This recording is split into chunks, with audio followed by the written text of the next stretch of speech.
Olá pessoal, tudo bem com vocês? Está no ar mais um Leitura Pop Live e no programa de hoje nós vamos falar sobre narrativa. Aqui ao meu lado está Vitor Abu, comentarista oficial do programa, e hoje nós vamos iniciar esse debate sobre narrativa clássica e suas várias facetas. Brevemente, quero apresentar a vocês do que vamos falar. É mais ou menos o seguinte: narrativa clássica nada mais é do que aquela narrativa que segue uma lógica temporal, ou seja, um caminho direto, e que é considerada clássica, porque a maior parte das grandes obras nasceram dessa narrativa. Então surge a partir dela. E suas várias outras facetas, porque nós vamos falar também sobre as outras produções que decidiram romper com esse paradigma, fugir dessas obras clássicas e criarem as suas próprias narrativas. Citando aqui a série americana How to Get Away with Murder, né, Vitor Abu? Me explica aí. E Murder. a novela A Favorita, de João Manuel Carneiro, exibida em 2008 pela Globo. Vitor, tá tudo bem com você? Oi, João. Oi, pessoal que está nos assistindo. Tudo ótimo, né? Em casa, igual todo mundo deveria, né? Ou quem pode estar. E, né, escrevendo, produzindo, basicamente distraindo a cabeça um pouco. E esse assunto é um assunto muito interessante, né? Porque acho que a narrativa, ela envolve tudo o que está relacionado à escrita e também, né, consequentemente, aos projetos audiovisuais, novelas, filmes e tal. Então, o personagem está dentro da narrativa, como a gente falou na semana passada, o tempo, o espaço, a construção, o clímax, desenvolvimento, tudo isso é narrativa. E como que é a clássica, eu acho que é uma coisa muito interessante que o João falou, que é algo que a gente tem uma sequência, né, temporal e também uma construção aí diferente do personagem, como a gente já tinha falado na última semana, a gente, né, aprofundou bastante essa questão. E essa narrativa, como que ela vem sendo construída, desconstruída, né, ao longo dos últimos anos na TV, nos filmes, nos livros, nas webs. Então, a gente tem bastante coisa, né, dentro desse tema. Pois é, Vitor. Bom, eu trouxe aqui inicialmente para a gente falar sobre esse tema um livro muito conhecido que muitas pessoas devem ter tido contato no ensino médio. Eu falo, por exemplo, sobre o contato que eu precisei ter com o livro, que é o livro Lucila. Eu estou tentando focar aqui, acho que dá para focar direitinho no nome do livro. E o livro Lucila, de José de Alencar, segue uma lógica temporal muito clássica e, inclusive, não só Lucila, como vários outros livros de Alencar e Machado de Assis influenciaram muito em como a narrativa é hoje. Então, esses novelos, né, essa coisa folhetinesca foi muito influenciada pela figura de José de Alencar e Machado de Assis. Vitor, você leu Lucila, né? Acredito que sim.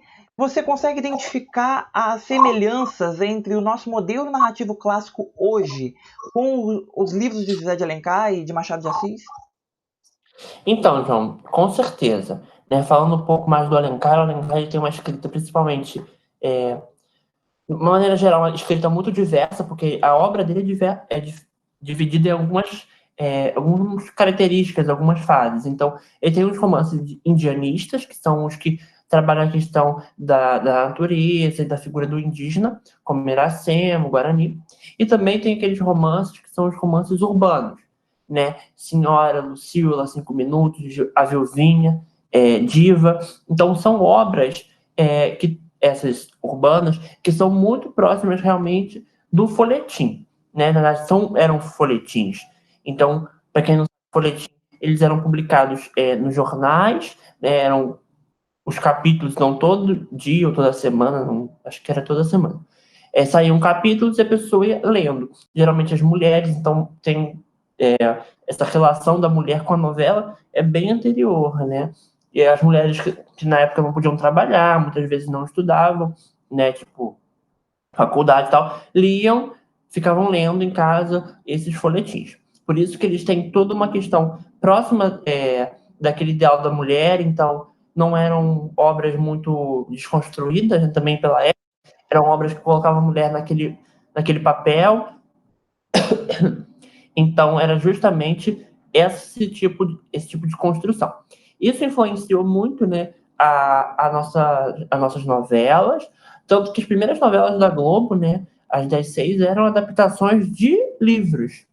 Né, eles adaptaram diversos livros, e muitos livros, principalmente os do Alencar, viraram novelas, não só essas, mas depois, como a Record, que fez Essas Mulheres, né? Então, justamente por essa semelhança com o nosso gênero novela que veio depois. A telenovela, né? Que também, no caso, passou pelo rádio, pela fotonovela, foram vários processos até chegar ao que a gente tem na novela. E justamente essa narrativa clássica e linear, né? E uma construção, às vezes, muito mastigada, dependendo da obra. O Machado, ele tem um pouco disso nos primeiros romances dele, né? Helena, tem um pouco mais dessa construção.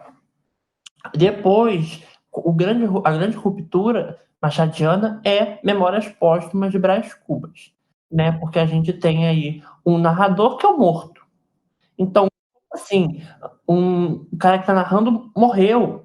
Ele, no começo do livro dele, na dedicatória, ele dedica o livro aos vermes que roeram o corpo dele. Então, é uma grande ruptura, né? Ali já, que vai começando, mas não tão não fica tão evidente nos próximos anos. Nos próximos a gente ainda tem um pouco daquela estrutura ainda clássica. E até hoje a gente ainda tem as obras mais clássicas, mas também a gente tem esse surgimento das que trazem essas heranças tanto de Machado, que desconstruía, e outros que desconstruíram de outras maneiras. Acho interessante que você levantou aí sobre a mudança dos próprios livros, né? A questão de fugir dessa ruptura do clássico. Isso é muito interessante, eu vou falar já, mas como você citou Brás Cubas, eu me vi, na minha mente veio rapidamente, eu vim procurar no celular, que foi, peraí, que eu acho que eu vou ver esse foco aqui, que foi A Dama das Camélias.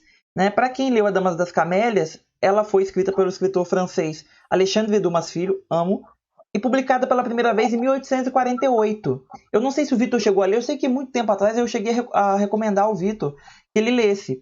Mas A Dama das Camélias, ela começa a história com o fim. Então nós já sabemos o final da história.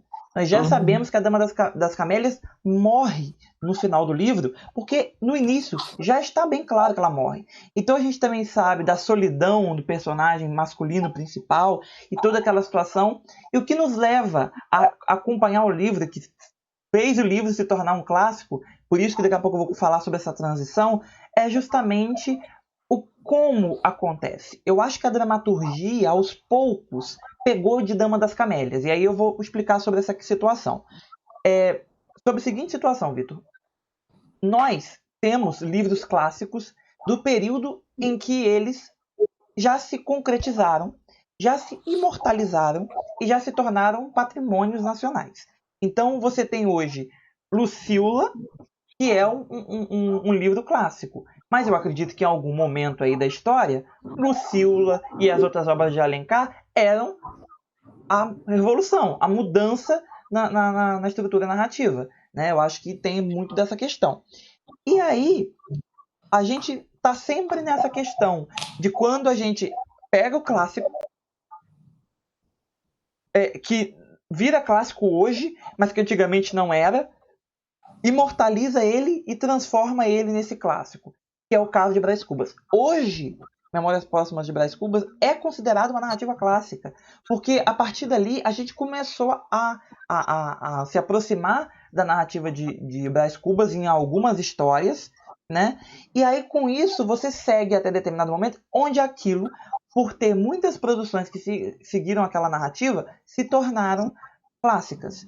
E aí eu cito aqui essa revolução ligada à Dama das Camélias. Por quê? Hoje, a novela, a dramaturgia, não trabalha mais na base da surpresa, como trabalhava em outros tempos. Ela trabalha na base do como aquilo aconteceu, mais do que quem fez aquilo ou quem é o filho perdido, enfim. Tanto que, se a gente parar para pensar, os noveleiros, eles não se importam em ouvir spoiler. Então eles não se importam em ouvir spoiler. Para eles é bom ouvir spoiler. Justamente porque a narrativa da novela hoje em dia está aproximada de Dama das Camélias. De forma que a gente não quer saber necessariamente como aquilo aconteceu. A gente quer. Perdão. O que aconteceu? A gente tem mais interesse em saber como aquilo aconteceu. Trazendo para a novela, em 2008, há exatos 12 anos atrás, foi ao ar o primeiro capítulo da novela A Favorita. A trama contava a história de Donatella e Flora, amigas de uma dupla sertaneja no passado, que dividiram o amor de um mesmo homem, que era um homem milionário, que era Marcelo Fontini. Marcelo, então, é assassinado na frente apenas de duas testemunhas, Dr. Salvatore, vivido por Valmor Chagas, e a Elisângela, que fazia o papel de Silene. Esses dois personagens viram tudo. Flora e Donatella estavam dentro da casa. Flora foi condenada pela morte de Marcelo e a pergunta era: qual versão é a verdadeira? De um lado, nós tínhamos a Flora afirmando que foi presa injustamente e que era inocente, e de outro lado nós tínhamos a Donatella, que afirmava que a Flora era a assassina. Então, a história da trama era quem é a mocinha e quem é a vilã. E aí, Vitor, a gente passa para o que a gente tem que falar, que é como a narrativa está presente na língua portuguesa, ultrapassando um pouco os limites da própria literatura na parte concreta e indo um pouco para a parte da literatura na situação mais teórica, né? Do caso, você, por ser estudante de letras, sabe melhor disso. Você considera que nós já estamos caminhando para transformar essa pergunta do quem é a mocinha, do quem é a vilã, uma pergunta clássica? Ou você acha que depois de A Favorita a gente não foi capaz de repetir isso vezes suficiente para transformar isso em uma nova forma de narrativa clássica, né? Transformar essa mudança e essa bagunça na estrutura que a gente está acostumado a ver, né? Do que eu chamo de triângulo, que é o mocinha, a mocinha, o vilão e a história, e você faz aquele triângulo, né? E tudo mais. Ou você acha que não, a gente ainda não atingiu essa maturidade no pós-modernismo? Então, eu acho que ainda não. A gente ainda tem muito a influência da narrativa mais clássica. Eu acho que a gente está falando muito de clássico, mas é importante pensar o que é o clássico, né? Tem uma grande discussão sobre o clássico e o cânone. O clássico, eles seriam mais essas obras que são imortalizadas, né? E justamente a gente tenta trazer sempre para novas leituras e algo mais próximo da gente. Então, pensar esse clássico, como você falou, eu acho que é muito importante. E, puxando para essa área da mocinha e da vilã, eu acho que a gente ainda tem essa influência do tradicional, né, da tradição, que era a mocinha está lá, ela tem certas atitudes, a vilã tem as outras. Aos poucos a gente já vê desconstruções, né, principalmente das novelas, né, atuais, mais recentes, que trazem um outro olhar. E isso é muito importante, né? Porque a gente tá mudando. Eu acho que tem essa coisa da Flora, da Donatella, e também de outras tramas que tem muito se fala de humanização. Todos somos humanos, então essa coisa de humanização às vezes é meio estranha. Mas é justamente a tentativa de você trazer elementos que sejam menos maniqueístas, né? O maniqueísmo, a gente, se for falar de uma parte mais teórica da literatura, ele vem do período do humanismo, que é muitos, muitos anos atrás, lá na época dos teatros, né? Como o Alto da Barca do Inferno, que era um maniqueísmo assim, absurdo, que tinha um diabo, tinha um anjo, né? Do Gil Vicente, um clássico português. Então a gente tem aí obras que já tem toda essa questão. Na verdade, eu falei português, mas eu acho que não é, porque ele não era no português que a gente tem hoje, né? Era uma outra língua, tanto que várias versões já surgiram desde então. Então, eu acho sim que a gente está caminhando, mas eu acho que ainda é uma coisa muito lenta, essa da mocinha e da vilã. E falar de narrativa, você falou sobre as rupturas, né, João? E que o Memórias Póstumas até já é mais clássico.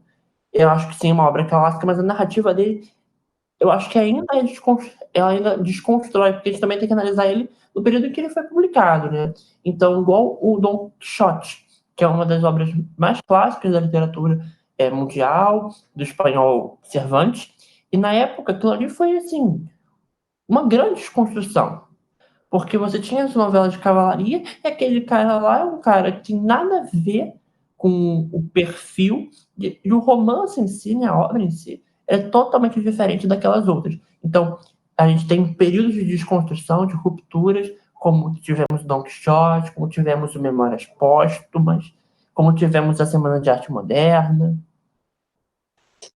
Perfeito, Vitor. Perfeito o que você disse aí. Em relação a esses momentos de ruptura. Eu acho que e você falou também sobre a situação da humanização. Eu acho, hoje, por exemplo, a gente fala sobre você falou sobre maniqueísmo, só para finalizar essa questão, né? Eu acho que muito influenciado também pelas correntes filosóficas de Tomás de Aquino, esqueci o nome do outro, que era um filósofo católico também da época. Eu esqueci completamente o nome dele, mas. Oi? Agostinho? Isso, Santo Agostinho. Então, assim, eu acho que muito influenciado também por essa corrente, a gente começou a falar sobre o maniqueísmo. A gente chegou a falar sobre construção, então eu não vou repetir isso novamente, mas a gente também falou sobre a questão de como a construção não é obrigado. Você não pode justificar a falta de construção de um bom personagem no humor, ou porque cabe fazer aquilo, ou porque você está falando uma novela sobre o surrealismo, né? Apesar de que eu acho que o surrealismo nas novelas sofreu uma adaptação ali, a corrente surrealista sofreu uma adaptação nas novelas de Agnaldo Silva, não de Dias Gomes. Dias Gomes tinha um caráter crítico do surrealismo, né? Um caráter crítico que o surrealismo tinha sobre a realidade, essa paródia da realidade. E só que hoje a gente percebe também que o megalomaníaco, aquele a gente fala, né, megalomaníaco, né, é o aumento que as novelas faziam. Você vê que tem até um meme que fala assim, deixei meu amigo, um dia assistindo novelas da Globo e ele me entregou isso. Ele entrega um roteiro com um texto super caricato, um texto super, né, grande demais. A pessoa cai, é um escândalo, a pessoa bateu na porta, alguém vira a cara e tudo mais. Isso não é tão bem visto mais, né? Por isso a gente está, na verdade, num espaço de disputa para ver o quão isso é bem visto ainda. Porque parte diz que não dá, parte diz que não tem condições, e outra parte diz que não, a novela sempre vai ser assim, não tem jeito, não tem como mudar. E eu levo em consideração que A Substituta de Amor de Mãe é uma novela megalomaníaca, num nível absurdo, e Amor de Mãe é talvez uma das novelas mais naturalistas do Horário das 9. Ela não tem. Vai fazer uma cena que mãe encontra a filha, é uma cena meramente emocionante, mas não existe toda uma arcada do capítulo para poder fazer isso. Né? Então, assim, a gente aos poucos está quebrando paradigmas, mas vamos ver como a telenovela vai seguir. Importante a gente falar como a telenovela vai seguir daqui por diante, porque A Substituta de Amor de Mãe é Um Lugar ao Sol, de Lícia Manso, que é uma das autoras percursoras dessa nova fase do naturalismo das novelas. Então, sim, assim, nos parece que é uma transição que pode ser lenta, mas nos parece que está sendo feita no horário nobre. Sim. Eu acho, João, acho que tem sido feita, né? Várias tentativas vêm aparecendo, eu acho que não só agora, mas Manuel Carlos já trazia isso, né? E muita gente gosta muito, mas também tem as pessoas que preferem outros gêneros. Eu acho que isso é normal, né? Cada um tem as suas preferências. Mas a gente já vem vendo isso. Então, as obras da Alicia, no horário das 6, A Vida da Gente e Sete Vidas, eu adorei. Eu sou apaixonado pelas duas. E eu acho que ali já tinham, né, vários elementos dessa construção, e também muito influenciado pela literatura. A Alicia, ela estuda Clarice Lispector. Ela tem textos, artigos sobre Clarice. E Clarice, ela traz justamente isso, né? A Clarice, então, assim, os livros são muito mergulhados na psique, ou seja, na mente, no psicológico, nos fluxos de consciência, né? Não são obras, óbvio que são livros, então também a estrutura narrativa da Clarice não permite aquela coisa de vilão, assim, não. não é a novela. Não é também, né, outros gêneros, outros livros que foram por aí. É uma estrutura super focada na história, no personagem. Então, quando você fala de Hora da Estrela, você lembra de Macabeia. É o centro. A história se constrói, se desenrola em cima dela. Do que ela sofre, do que ela sente. Então, eu acho que isso tem muito a ver, né? E essas influências que a gente já vem vendo na TV, né? Então, com a Alicia, com a Manuela Dias, e a gente vê também ele vai se adaptando também ao gênero. Então, a Alice, talvez, para uma novela de horário nobre, né, na Globo, talvez ela tenha que trazer elementos que às vezes ela pode não concordar, não achar que seriam os melhores. Mas a gente sabe também que tem questões de audiência, de mercado, público. Então, às vezes, são necessárias algumas transformações para agradar, né, a grande massa desse horário. Com certeza, Vitor, você disse tudo aí. E é sobre isso que eu digo. A própria Hora da Estrela, eu acho que o momento que a Alicia Manso está vivendo. Gente, eu vou acender a luz em 2 segundos aqui, mas eu acho que o momento que a gente está vivendo com a Alicia Manso no horário nobre da Globo é um momento muito parecido com a Hora da Estrela, né? Com a chegada da Clarice Lispector em A Hora da Estrela, por um motivo muito básico, se você parar para pensar. E tanto uma quanto a outra pesa num drama principal que pode se aproximar mais de Shakespeare, de uma tragédia shakespeariana, do que do próprio naturalismo que a gente está discutindo. Mas, então a gente está no mesmo, as duas a gente está no mesmo momento de análise da Alicia que o público da época de Hora da Estrela também esteve em relação a Clarice. Será que ela vai manter esse naturalismo em meio a um drama como a Hora da Estrela, que é um dos maiores dramas da dramaturgia, da literatura, um dramalhão, né? E ela consegue manter esse humanismo. Bom, como a gente fez no programa passado, a gente cita mais ou menos como é que funciona no universo da literatura, focando mais na literatura, porque é graças à literatura que a gente chega ao nosso multiverso, digamos assim, e falamos em relação à favorita. E aqui eu quero falar de uma série, e a partir dessa série nós vamos falar sobre as webnovelas. Né? Nós estamos aqui em 22 minutos e 20 segundos, nós temos até 30 minutos, mas a gente pode terminar antes, conforme a gente terminar o nosso debate. Vitor, falando sobre série, a nossa Como Defender um Assassino popularmente brasileira, né? Ou Lições de um Crime, segundo a Globo, a gente finge que não existe esse título, mas enfim... Eu vou falar Como Defender um Assassino porque realmente tem muita gente que não sabe o título em inglês, tá? Tem gente que realmente só conhece como título em português. E pra quem sabe também, How to Get Away with Murder, ou só How to Get Away, ou só pelas siglas, cada um chama de forma. Da forma que quiser. Na verdade, essa série é produzida e montada por Shonda Rhimes. Ela é escrita também e roteirizada por Peter Nowalk, que eu não sei como é que fala exatamente o nome do Peter. E ela conta a história de uma professora de direito que ensina para os alunos mais ou menos como funciona o direito penal americano. Então ela puxa muito para a questão do direito penal, mas numa situação mais sistêmica, digamos assim. Eu gosto muito desse debate sistêmico. Não é falar, a lei tal é injusta. Não, é pegar e mostrar como isso influencia e como influenciou a ela. Então ela é uma personagem extremamente frágil, porque ela é negra, mulher e vive numa sociedade extremamente machista, racista, e é uma professora de direito penal das mais conceituadas dos Estados Unidos. E o que acontece? A autora e o autor, eles decidiram instituir um tipo de narrativa diferenciado, que já virou tema, inclusive, de faculdades, de artigos científicos de faculdades, que é pegar a trama e fazer uma linha do tempo invertida, onde você mostra passado, presente e futuro. Às vezes você solta como o personagem está no futuro, e aí você começa a levantar que aquele personagem pode ter matado alguém, ou alguma coisa pode ter acontecido com ele, e aí a gente vai lá ver como é que ele está no futuro. E aí a gente também quer saber o que aconteceu com ele no passado para ele chegar até onde ele chegou. Os autores também nos levam até lá. Então essa narrativa ela ficou muito conhecida justamente por ter muitas sequências de planos. Sequências de planos, leia-se planos alternados, presente, futuro, não tem uma linha do tempo. Então assim, não é a sequência A1, A2, A3, A4 O Vitor vai pra sala, vem pra cozinha e pega um leite, bebe e volta pro seu quarto. É tipo, o Vitor tá na cozinha, alguém lhe deu um tiro nele, o Vitor voltou pro quarto dele e o Vitor já tá morto no quarto dele. É rapidamente assim que as coisas acontecem e aos poucos ela vai esmiuçando. How to Get Away. Vitor, eu quero saber de você. Você acha que a TV brasileira está preparada para essa revolução que a TV americana fez?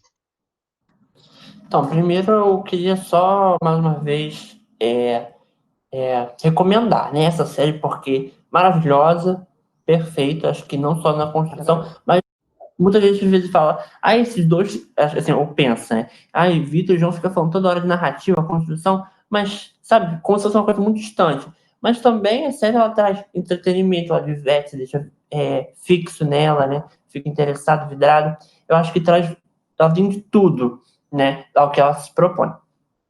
Eu já terminei, o João, no caso, me proíbe de falar sobre a última temporada, porque não assistiu ainda, não sei porquê. Mas eu acho perfeito, eu já vi todos os episódios. Infelizmente terminou, então sofri a beça com o último. Mas ela traz justamente, como o João falou, essa questão do tempo, né? Dessa narrativa invertida. E pensando nas novelas, eu acho, João, que a gente ainda tem um comportamento muito conservador, né, um público ainda em relação a essas inovações. Então, quando a gente traz a Manuela Dias para o horário nobre, tem muito um choque, né? Porque é algo muito diferente. Assim, óbvio que eu acho que muita gente fala, não é novela. Eu acho que é, mas tem elementos muito diferentes. E se você pensar nesse público, nessa massa, se a gente colocasse no horário nobre uma trama que coloca o futuro, coloca o presente, coloca o passado, pode gerar confusão, porque também é uma questão assim de geração, né?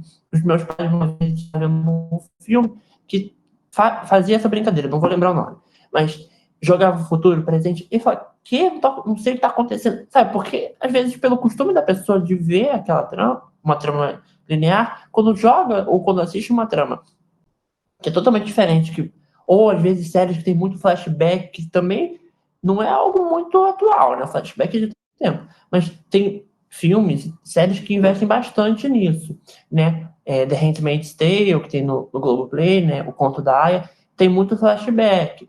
Então, traz também isso, mas o flashback ele é um pouco mais antigo, então ele não é tão assim revolucionário.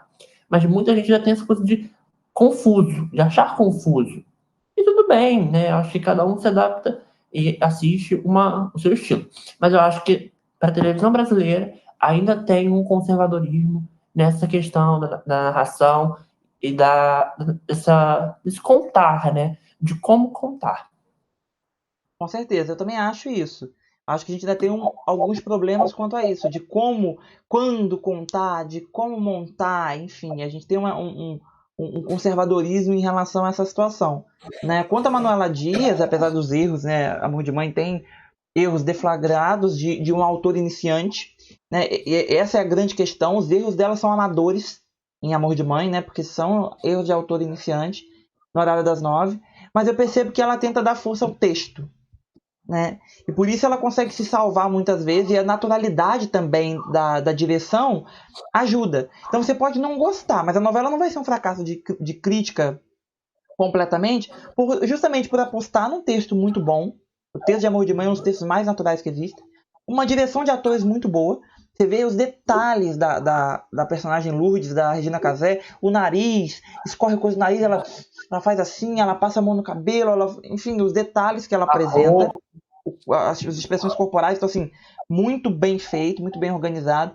A caracterização muito bem organizada. Eu acho que há um problema assim com aquela questão da luminosidade em relação ao Rio de Janeiro. Acredito que tenha um problema em relação a isso. Mas, por exemplo, nunca se fez antes uma casa de pobre tão bem feita quanto a casa da Lourdes. Que é exatamente daquela maneira que acontece. Os bairros de periferia, os bairros pobres são exatamente daquela forma. A dramaturgia está acostumada, aí é que eu estou te falando essa questão do conservadorismo. A dramaturgia está acostumada a ver casas de pobre de 2 andares que eu nunca entendi, e agora a gente tem a casa de pobre exatamente de como funciona, de como é, de como... Entendeu? Então, assim, eu acho que tem essa questão desse naturalismo, dessa naturalidade, que entrou muito em xeque, muito em discussão, né? E eu não sei se essa dobradinha Manuela Dias e Lícia Manso pode influenciar numa mudança de narrativa. Eu só sei que a mim parece muito curioso que os três próximos autores sejam Manuela Dias, Lícia Manso e João Manuel Carneiro, três ambas não adeptas à narrativa clássica, cada uma de sua maneira, né?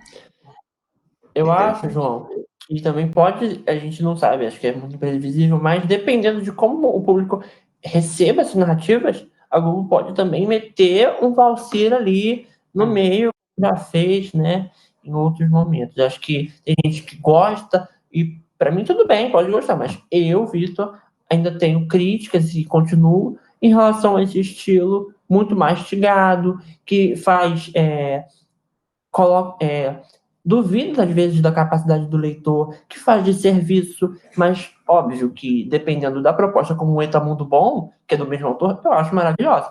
Mas eu acho que depende de tudo. E falando sobre a questão da narrativa voltando a How to Get Away, eu acho que é uma trama que traz muitos desses elementos, né? E passando para as webnovelas que a gente já estava pensando em falar, eu acho que, na verdade, uma minissérie dessa pessoa aqui ao meu lado, que é o João. Acho que era para cá, né? É aqui. Que é o João, que trouxe em Eterno Enquanto Dure tempos, assim, 4 anos, né? 4 passagens, né? No caso, não era passagem, porque ele não marcava. Não eram passagens em si, mas 4 períodos que colocavam ao mesmo tempo. Tá super confuso o que eu tô falando, mas era assim, para quem não viu. No primeiro capítulo você tinha cenas de vários anos, e não era naquele estilo tradicional de anos depois, ou começava com o ano mais antigo e ia avançando, não. Era uma cena de um, outra cena do outro, outra cena do outro. E como localizar isso? No cabeçalho, isso eu achei inteligentíssimo, uma coisa simples, mas que eu acho que eu não teria essa sacada. Eu falei, quando o João me contou a proposta, eu falei, João, mas vai ficar confuso. Eu falei isso, João vai ficar confuso saber que ano é o quê, que história de quem, quando se passa. E aí eu fui ler o roteiro e falei, perfeito, eu acho que ele faz muito esse caminhar, e os anos vão passando, né, em cada período, em cada núcleo, e eu acho, assim, maravilhoso, esperando a segunda parte, agora no meio do ano, né, e eu acho que faz justamente isso. Eu acho que uma das tramas que mais mudou e revolucionou isso no MV. Eu acho que a gente não tem outros que mexam com a questão temporal. Né? Acho que ainda é clássica, apesar dos flashbacks. O flashback, eu acho que ele traz um pouco assim, uma inovação, mas também acho que não é tanto. Porque é algo muito tradicional também. Você está falando do presente e volta do passado para explicar alguma coisa. Mas o futuro e os outros tempos que estão acontecendo, isso que eu acho que o João faz com muita maestria. Agradeço ao Vitor, mas falando de Eterno, eu acho que na verdade o que eu quis era mostrar que é possível, quando eu sou a favor dessa mudança de narrativa lógica temporal, Vitor, lembrei de uma situação aqui em relação a Bom Sucesso. Bom Sucesso também fez uma testagem de mudança de narrativa lógica temporal quando inverteu as questões de Natal, enfim, o Natal veio antes e aquela questão toda, e foi criticada por Patrícia Kogut. Então isso é importante a gente ressaltar, que esse conservadorismo ele não está apenas no grande público, ele também está em parte da crítica especializada.